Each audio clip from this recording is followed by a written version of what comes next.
Dentro de lo que nosotros conocemos como historia de la ciencia, me refiero al desarrollo de la ciencia en Occidente. No hay duda de que, digamos, nuestra ciencia en Occidente comienza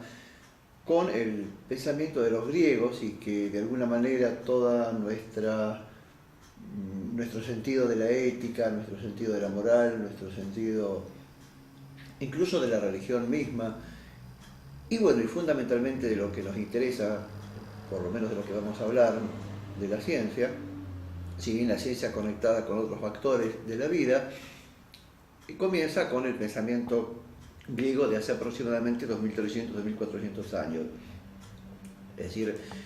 sabemos que históricamente Sócrates fue maestro de Platón y a su vez Platón fue maestro de Aristóteles.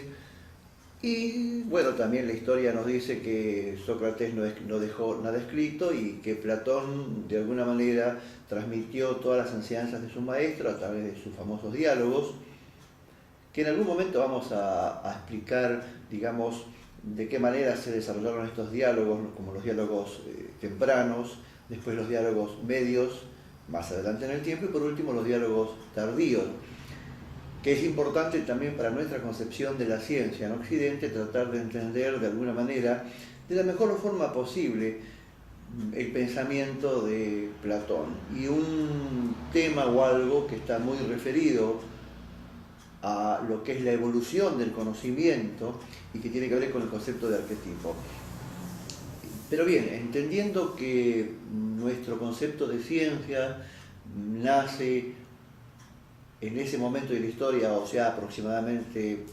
2300, 2400 años hacia atrás en el tiempo, la pregunta es cómo se fue dando esa evolución, cómo se fue dando esos cambios con respecto a lo que nosotros entendemos por la realidad. En verdad lo que se pretende con estas pequeñas charlas y comentarios es tratar de acceder a lo que nosotros entendemos, dentro de lo posible, por realidad, por conocimiento, por percepción, y también por la forma que tiene nuestro cerebro, nuestra mente, nuestro entendimiento de decodificar los datos que recibimos a través de los sentidos y generar lo que para nosotros constituye la realidad. Claro está que esto está asociado fundamentalmente al concepto de la ciencia. La ciencia en los últimos,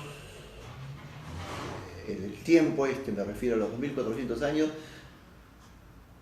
digamos, ha mantenido algunas ideas y ha cambiado otras ideas y se han logrado distintos paradigmas científicos, donde un paradigma es algo así como una especie de contexto, es como una especie de formulario donde nosotros colocamos nuestras ideas, pero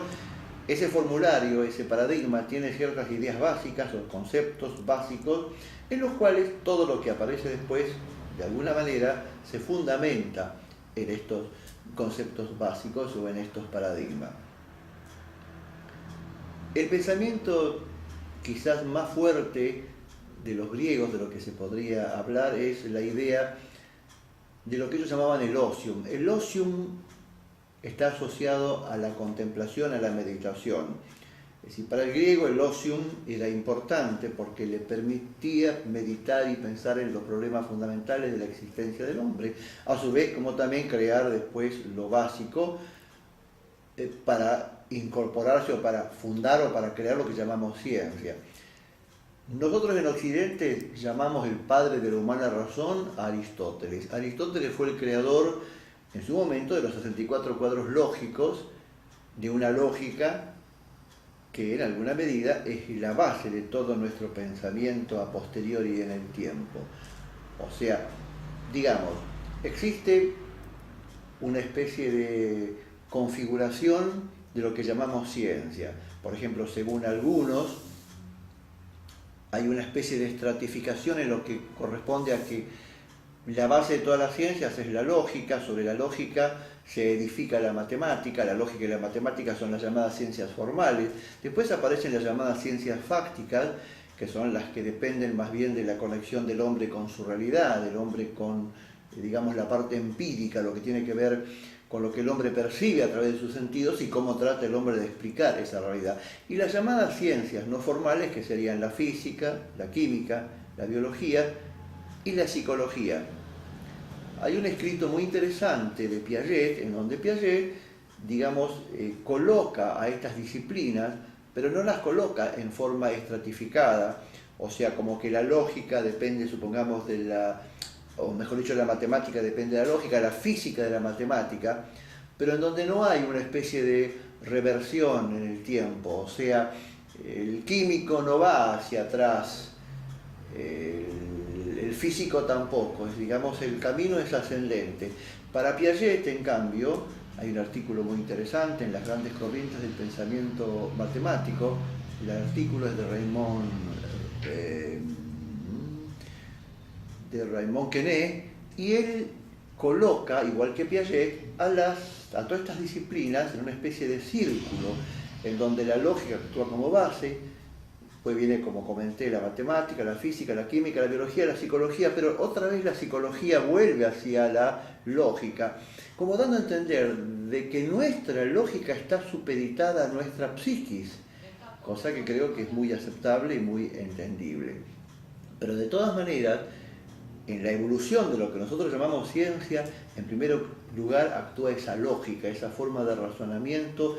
que adhiere a lo concreto y que adhiere también al sentido común, a lo coherente, a lo que en lógica se llama consistencia. La consistencia en lógica implica que un razonamiento no puede darse en forma absurda. O sea, si estoy trabajando dentro de un determinado cuadro lógico, dentro de un paradigma científico que está basado en la lógica,